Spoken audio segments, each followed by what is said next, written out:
How to schedule a memory diagnostic test. This tutorial shows you how to set your PC to run a memory check the next time it restarts. First, click on the Start menu and type Memory Diagnostic in the search bar. After that, click on Windows Memory Diagnostic from the search results. Let me show you. From there, a small window will pop up with two options for running the test. At this point, click on Check for Problems the next time I start my computer. In the next step, close any open programs and save your work, since the test will run on your next restart.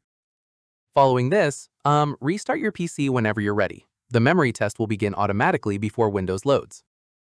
Once done, wait for the scan to finish. Then your PC will boot into Windows as usual once it's complete.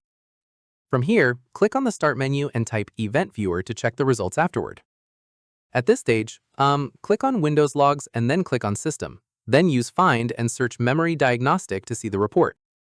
Keep in mind, the test only runs once you actually restart, so don't expect results until after your next reboot.